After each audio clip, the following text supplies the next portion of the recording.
sometimes feels like farmers aren't listened to. যুক্তরাজ্যের প্রধানমন্ত্রী কেইর স্টারমারের ঘনিষ্ঠ হিসেবে পরিচিত বাংলাদেশের ক্ষমতাচ্যুত প্রধানমন্ত্রী শেখ হাসিনার ভাগ্নি টিউলিপ সিদ্দিক সেই সুবাদে টিউলিপ হয়েছিলেন যুক্তরাজ্যের সিটি মিনিস্টার। দেশটির ট্রেজারি বিভাগের ইকোনমিক সেক্রেটারি হওয়ায় আর্থিক দুর্নীতি বন্ধের দায়িত্ব ছিল শেখ মুজিবুর রহমানের নাতনির কাঁধে। সেই টিউলিপের বিরুদ্ধেই ওঠে একের পর এক দুর্নীতি আর অনিয়মের অভিযোগ। এদিকে অর্থ পাচার ও দুর্নীতির অভিযোগে বাংলাদেশেও শেখ পরিবারের বিরুদ্ধে চলছে দুদকের অনুসন্ধান। বেরিয়ে আসছে একের পর এক সম্পদের তথ্য। তারই ধারাবাহিকতায় যুক্তরাজ্যে থাকা টিউলিপ সিদ্দিকের অবৈধ তহবিল জব্দের পরিকল্পনা করছে বাংলাদেশ। ব্রিটিশ সংবাদ মাধ্যম দ্য টেলিগ্রাফের এক প্রতিবেদনে এসব তথ্য উঠে এসেছে। প্রতিবেদনে বলা হয়, সাবেক প্রধানমন্ত্রী শেখ হাসিনার শাসনামলে পাচার হওয়া অর্থ ফেরানোর জন্য দুদকের ঊর্ধ্বতন কর্মকর্তারা সক্রিয়ভাবে কাজ করছেন। সংস্থাটির মহাপরিচালক আক্তার হোসেন জানিয়েছেন, সাবেক প্রধানমন্ত্রীর পরিবারের অর্থ পাচারের বিষয়ে তথ্য সংগ্রহে তারা একাধিক দেশের সঙ্গে যোগাযোগ করেছেন। টিউলিপ সিদ্দিক, যিনি সম্প্রতি যুক্তরাজ্যের সিটি মিনিস্টারের পদ থেকে পদত্যাগ করেছেন, তার বিরুদ্ধে অর্থ পাচারের অভিযোগ উঠেছে।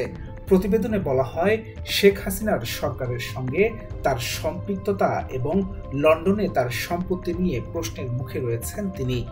দুদক শেখ হাসিনা ও টিউলিপ সিদ্দিকের বিরুদ্ধে একাধিক দুর্নীতির তদন্ত চালাচ্ছে।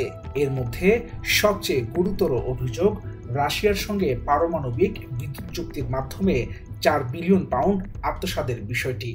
তদন্তের আওতায় 12টি দেশে অর্থ পাচারের তথ্য যাচাই করা হচ্ছে।